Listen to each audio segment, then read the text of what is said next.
যে ভাঙড় 1 ব্লক দিয়ে আজ বিচার করে যদি বলা হয়, আপনারা যদি নিজেদের দেখেন যে তৃণমূল কংগ্রেসের যে সক্রিয়তা, যে কর্মীদের স্বতঃস্ফূর্ততা, আজকের কাইজার বলছে কোনো জায়গায় বিরোধী দল নেই। আমরা ভাঙড় তৃণমূল কংগ্রেসের পক্ষ থেকে দেখছি কোন জায়গায় বিরোধী দল নেই, এক জায়গায় একই কুকুরছানা বারবার দেখাচ্ছে। ভাঙড়ে মিটিং করছে, তা পোলেরহাট থেকে 2 গাড়ি লোক নিয়ে আসছে। ভোজেরহাটে মিটিং করছে, পোলেরহাটের ওই আন্দোলনের 2 গাড়ি লোক নিয়ে আসছে। সোনপুরি পথসভা করছে বিজয়গঞ্জ বাজারে, সেই পোলেরহাটের 2 গাড়ি লোক নিয়ে আসছে। এই একই কুকুরছানা দেখিয়ে দেখে বিকাশ রঞ্জন প্রেস মিডিয়ার সামনে বলতে চাইছে যে ভাঙড়ে ওর লোক আছে। ভাঙড়ে যদি ও ভালো করে খুঁটে বেছে টোটাল ভাঙড়ে 100 সক্রিয় কর্মী বার করতে পারে, তাহলে তো আমরা মনে করি আমাদের প্রতিদ্বন্দ্বী আছে। আমাদের কোনো প্রতিদ্বন্দ্বী নেই।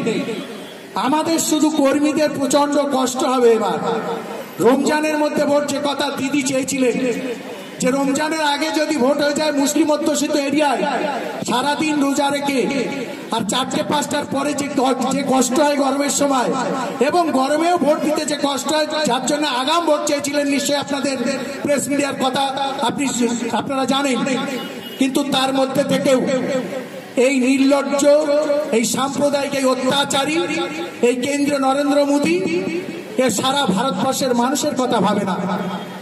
এ শুধু ভাবে নিজের কথায়। সর্বপ্রথম এসে বলল আমি, অনেকেই এখন চৌকিদার, সুভাষিতার কথায় চৌকিদারদের বললে তাদেরও সম্মানে বাদে।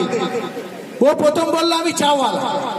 আরে ভাই, তুমি চাওয়ালা, তা তুমি এই 5-4.5 বছরের মধ্যেই 3000 কোটি টাকা খরচ করে 93টা দেশ ভ্রমণ করেছেন। প্রায় 7-8 মাস উনি বিদেশে ছিলেন। চাওয়ালার এত ঘোরার শখ, তাহলে তুমি ট্রাভেলস করে ঘুরে বেড়াও না, তোমার প্রধানমন্ত্রী হওয়ার কেন এত শখ? তুমি বললে গরিব মানুষের ধোকা দিলে, তুমি সাধারণ মানুষের পথে নামিয়ে দিলে রাস্তায় নোটবন্দি করে। সব মানুষ লাইনে দাঁড়িয়ে মারা গেল, তাদের হিসাব হলো না। আজ নির্বাচনের প্রাক্কালে এসে দাঁড়িয়ে শুধু ওই উত্তরবঙ্গে বারবার, আজ ভাবতে অবাক লাগে, পশ্চিমবাংলায় লোকসভা নির্বাচন, আমাদের মহান নেত্রী মমতা ব্যানার্জি মানুষের রন্ধ্রে রন্ধ্রে ঢুকেছেন। তাই আজকের উত্তরবঙ্গ থেকে দক্ষিণবঙ্গে কোনো জায়গা পায় না।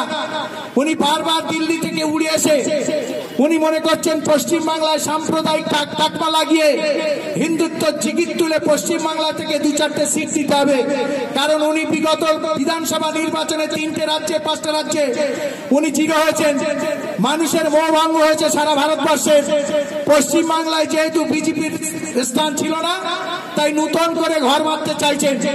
আমি আপনাদের বলি যে নির্বাচন আমরা ভাঙড় তথা পশ্চিমবাংলার তৃণমূল কংগ্রেসের কর্মী সমর্থকরা আমরা জানি। চেলেলিয়ান অত্যাচারের কথা, কমিউনিস্ট পার্টির যে অত্যাচার দীর্ঘদিন 34 বছর চলেছিল, এমন অত্যাচার হয়েছিল একটা শিশুকে জবাই করে তার মায়ের ভাতে মাখিয়ে দিয়ে সেই রক্ত মাখা ভাত সেই মায়ের মুখে তুলে দেওয়া হয়েছিল।